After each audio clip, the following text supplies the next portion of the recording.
warahmatullahi wabarakatuh. How are you doing, my brothers and sisters? I hope all of you doing well. Today we are going to be talking about feminism. Feminism ہے کیا چیز اور کیا یہ مسلمان کے لیے قابل قبول فلسفہ ہونا چاہیے کہ نہیں، اس کے بارے میں ہم بات کریں گے. Feminism is no less than a malignant cancer. Medical sciences میں ہمیں پڑھایا جاتا ہے کہ ٹیومر دو طرح کے ہوتے ہیں. ٹیومر وہ چیز ہوتا ہے جس سے کینسر بنتا ہے. ایک تو بینائن ٹیومر ہوتا ہے، دوسرا میلیگننٹ ٹیومر ہوتا ہے.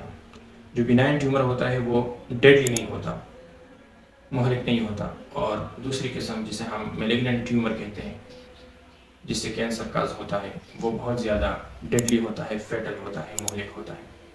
تو میرے خیال میں feminism is no less than a malignant cancer. So save yourself, your ایمان and your family from feminism. تو اس لیے فیمنزم کو جاننا بہت زیادہ ضروری ہے. فیمنزم کے ڈفرینٹ ویوز ہیں. First wave of feminism, second wave of feminism, third wave of feminism, جو یونیورسٹیوں میں بھی پڑھایا جاتا ہے. فیمنزم کو اردو میں تحریک نسواں بھی کہتے ہیں. تو فرسٹ ویو جس کے بارے میں ریسرچرز کہتے ہیں کہ 1848 سے لے کر تقریباً 1949 تک تھی. لیکن ہم دیکھیں گے کہ فرسٹ ویو سے پہلے بھی فیمنزم تھی کہ نہیں، اور اگر تھی تو کس شکل میں تھی. تو ایکچوئل ہسٹری کا اگر دیکھا جائے تو فرسٹ ویو سے پہلے ایک اور ویو تھی جسے ہم زیرو ویو آف فیمنزم کہہ سکتے ہیں. So let's start with the zero wave of feminism. Zero wave of feminism سے پہلے فیمنزم کی ڈیفینیشن دیکھ لیں جو کہ انسائکلوپیڈیا آف بریٹانیکا میں لکھی.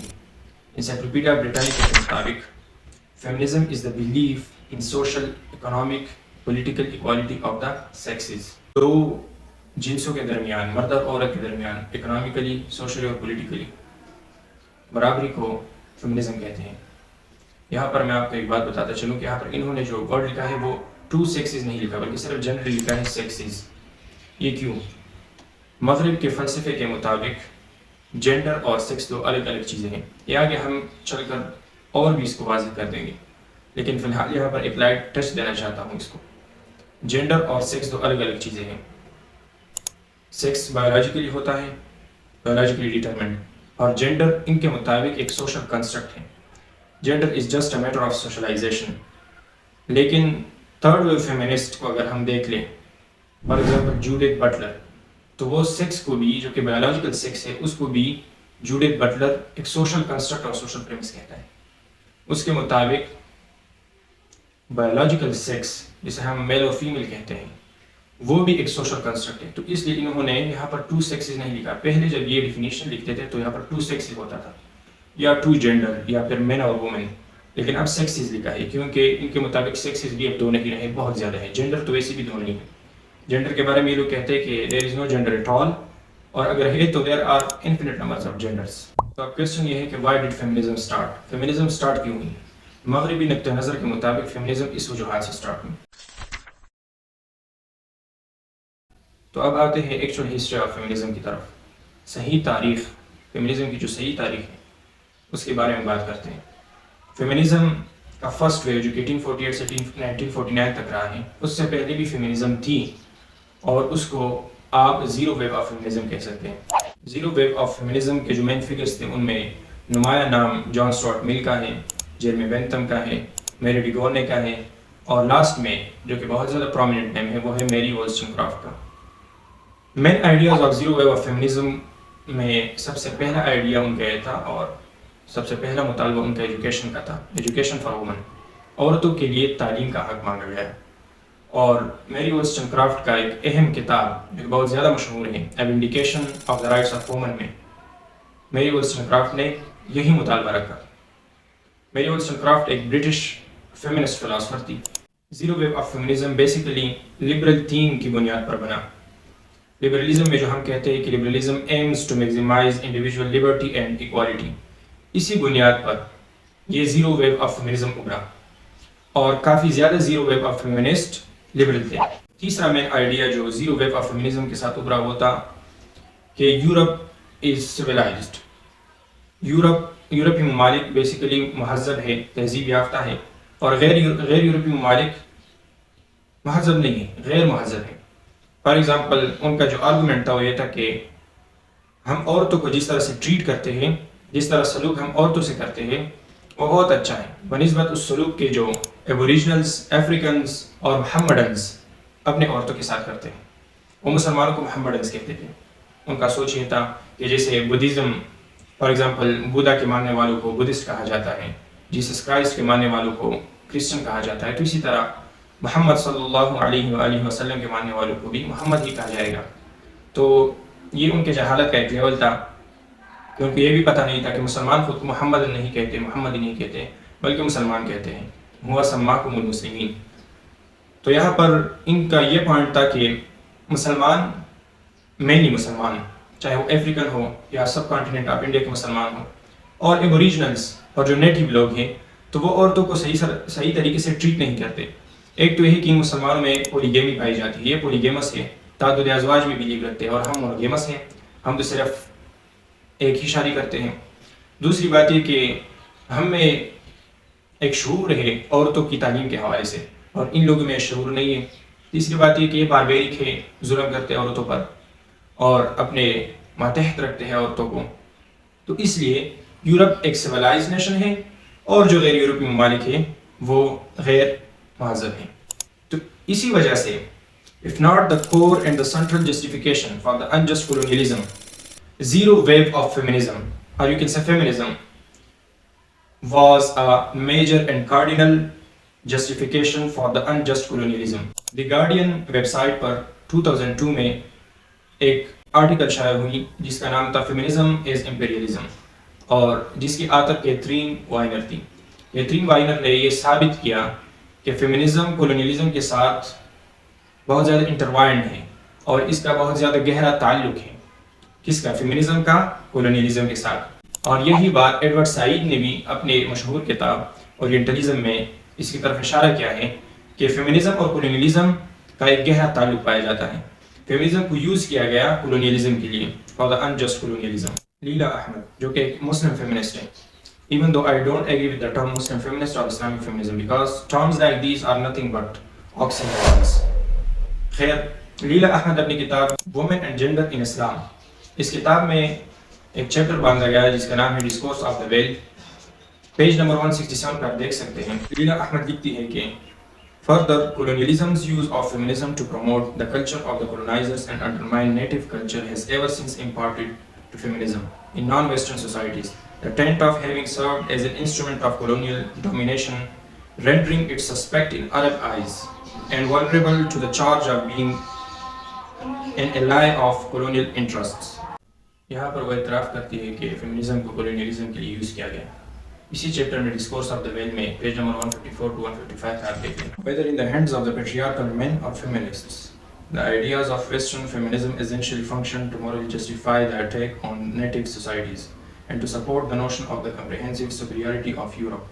Evidently, then, whatever the disagreements of feminism with white male domination within Western societies, outside their borders, feminism turned from being the critic of the system of white male dominance to being its docile servant. Anthropology, it has often been said, served as a handmaid to colonialism. Perhaps it must also be said that feminism, or the ideas of feminism, served as its other handmaid. اور اس کی نمایاں مثال lord کرامر ہے۔ Lord کرامر basically مصر میں 1883 سے لے کر 1907 تک برٹش کونسل جنرل رہے، اور اس کے 3 نظریات تھے۔ اس کے مطابق اسلام's ڈیگریڈیشن آف وومن، عورتوں پر جو اسلام ظلم کرتا ہے اور ان کو ڈیگریڈ کرتا ہے۔ دوسری بات یہ کہ اسلام میں جو حجاب کا تصور ہے، ویلنگ، اور تیسرا اسلام میں جو سیکلوژن یا سیپریشن اور سیگریگیشن کا جو تصور ہے، 2 جینڈرز کے درمیان، 2 مختلف جینڈرز کو ہم الگ الگ رکھتے ہیں، ان میں لیڈی قائل ہے جس کو وہ سیکلوژن کہتا ہے۔ تو ان 3 نظریات سے اس کو بہت زیادہ چڑ تھی۔ یہ نظریات ٹھیک تھے یا غلط، اس کے بارے میں ہم بات کریں گے، کیونکہ اسلام عورتوں کو بالکل بھی ڈیگریڈ نہیں کرتا، لیکن اس کے 3 نظریات تھے، اور اس کا دعویٰ تھا کہ یہ ایز اے فیٹل آبسٹیکل کام کرتے ہیں، یعنی کہ مصریوں کے جو اعلیٰ افکار اور کردار کا جو سفر ہے، اور اعلیٰ افکار اور کردار کا جو حصول ہے، تو اس حصول کے راستے میں یہ 3 چیزیں مصریوں کے لیے ایک فیٹل آبسٹیکل کی طرح کام کر رہی ہے۔ مطلب یہ ہے کہ یہ 3 چیزیں مہلک رکاوٹ ہیں۔ اور لارڈ کرامر یہ بھی کہتا ہے کہ ہمیں مصریوں کو اس بات پر قائل کرنا ہوگا، اور یا پھر زبردستی سے ان کو ہم نے مہذب بنانا ہوگا، سویلائز بنانا ہوگا۔ سویلائزڈ کیا جو یورپین تصور ہے سویلائزیشن کا وہی ہم نے اس طریقے سے ان مسٹری کو ہم نے مہذب بنانا ہوگا، لیکن اس لیے یہ شرط ہے کہ وہ ڈسپوزل آف ویل کریں، حجاب کے کانسیپٹ کو چھوڑ دیں، اس کو ترک کر دیں۔ اور جو آرٹیکل میں نے آپ سے پہلے شیئر کی دا گارڈین کی کیتھرین وائنر کی، تو کیتھرین وائنر اس آرٹیکل میں لکھتی ہیں اسی لارڈ کرامر کے بارے میں، what did this forward thinking feminist sounding well burner do when he got home to Britain? He founded and presided over the men's league for opposing women's suffrage, which tried by any means possible to stop women getting the vote. مطلب یہ ہے کہ یہی lord کرامر جب اپنے گھر برٹن چلا جاتا تھا تو وہاں پر وومن سفریج جو کہ فرسٹ ویو آف فیمنزم ہے جس میں عورتوں نے اپنے لیے ووٹ کا حق مانگا، تو اس کو وہ وہاں پر اپوز کرتا تھا بڑا مضبوط طریقے سے۔ اور یہاں پر مصر میں اس نے اسی فیمنزم کو یوز کیا کولونیلزم کو جسٹیفائی کرنے کے لیے۔ اسی برتاؤ کو اور اسی بیہیویئر کو فردر ایڈریس کرتے ہوئے کیتھرین وائنر کہتی ہے The Victorian male establishment, which led the great imperialistic ventures of the 19th century, fought bitterly against women's increasingly vocal feminist demands and occasional successes. A handful going to university, new laws permitting married women to own property, but at the same time across the globe, they used the language of feminism to acquire the booty of the colonies. مطلب صاف صاف it's like an open secret، ہمیں بتایا جا رہا ہے کہ feminism کو کولونیلزم کے لیے یوز کیا گیا، اور that's why I am not a feminist. As a Muslim, I am not a feminist at all. اگر آپ سے کوئی پوچھے کہ آپ فیمنسٹ ہیں تو آپ سمپلی کہیں کہ نہیں میں فیمنسٹ نہیں ہوں۔ And not only are we non-feminists, we are actually anti-feminists. ہم نان فیمنسٹ بھی نہیں ہیں، ہم فیمنسٹ بھی نہیں ہیں، ہم نان فیمنسٹ بھی نہیں ہیں، ہم بیسیکلی اینٹائی فیمنسٹ ہیں۔ ہم فیمنزم کے فلسفے کو ایکٹیولی اپوز کرتے ہیں، اس کی مزاحمت کرتے ہیں۔ تو یہ جو ڈبل فیسیٹڈ ان کا جو بیہیویئر ہے کہ ایک طرف تو کولونیلزم کے لیے فیمنزم کو یوز کیا گیا، دوسری طرف اپنی ہی برٹن میں وومن سفریج کو اپوز کرتے تھے۔ سر میں ایگزامپل دیا لارڈ کرامر کا، تو یہی برتاؤ ان کا ابھی تک چلا رہا ہے۔ آپ سوشلی دیکھ لیں تو کسی حد تک ایکوالٹی موجود ہے مین اور وومن میں۔ آپ امریکہ کو دیکھ لیں پولیٹیکلی اور اکنامکلی، تو وہاں پر آپ کو دکھائی دیا جائے گا کہ وہاں پر بھی ابھی تک ایکوالٹی موجود نہیں ہے۔ فار ایگزامپل اکنامکلی آپ دیکھ لیں ٹاپ 500 فارچون کمپنیز کا لسٹ لگا لیں، اس میں آپ دیکھ لیں تقریباً سارے کے سارے سی ای اوز مین ہیں، صرف 2 یا 3 کمپنیز کی سی ای اوز فیمیلز ہیں۔ یہی ان کا اکنامیکل ایکوالٹی کا اسٹیٹس۔ اور مائکروسافٹ اور گوگل جیسے بڑے بڑے آرگنائزیشنز کو دیکھ لیں تو ان کی سی ای اوز بھی ابھی تک فیمیل نہیں آئی، سارے کے سارے سی ای اوز میلز ہیں۔ اور پولیٹیکلی اگر آپ دیکھ لیں تو 46 to 47 پریزیڈنٹس ابھی تک آئے ہیں امریکن ہسٹری میں، اور ان تمام پریزیڈنٹس میں ایک پریزیڈنٹ بھی فیمیل نہیں تھی، سارے کے سارے میل ہیں، ایک بھی لیگل فیمیل پریزیڈنٹ نہیں ہے۔